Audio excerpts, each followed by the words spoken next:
Let's start with the software then by looking at Parsec, a brand new rack extension for Reason made by Propellerhead themselves.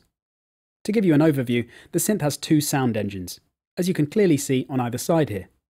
Interestingly though, unlike most other synths, the biggest feature of each one is the modulators rather than the actual signal generator below. They are the most unique feature of the synth though, and the thing that colours the sound the most.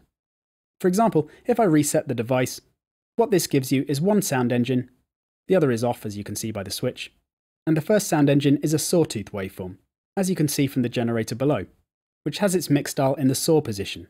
So this is where the signal is generated.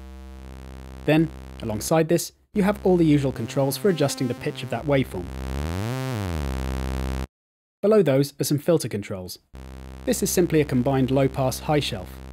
So setting it in the negative direction makes it a low pass of increasing slope, and the other way makes it a high shelf of increasing gain. And alongside this is the frequency of the cutoff or shelf. So you have full control of the amount of high frequencies. After the signal has left the filter section, it passes through the two modifier sections, which can be selected from a whole range of options.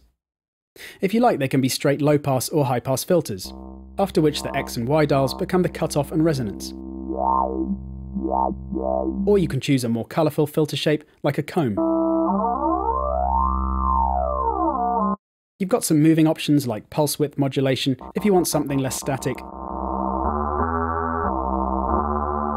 and ensemble if you want something bigger, which is an interesting one as it modulates all of the partials with noise, so it's really intense sounding. And there are a whole load of different formant filters, which shape the sound in interesting ways, including a vocal setting, which applies the spectral shape from a pre-recorded vocal sample to the signal. So all of these are ways of adding or removing different frequencies to mould the sound however you like. Once you've created your sound using one or both generators at the top, which are blended using the dial in the middle, they then both pass through the amplitude envelope to set how the level changes over time, before going to the reverb and delay effects. To either side, you have two additional envelopes and Lfos. These can be routed to any of the parameters on the front panel using the modulation bus section at the bottom. For instance, I've got a low-pass filter on generator A, and I want to apply some envelope modulation to it. So I just choose A cutoff as destination 1 here and turn up the dial. And there are two destination options, so if I had a sound coming from generator B2, then I can choose B cutoff as well.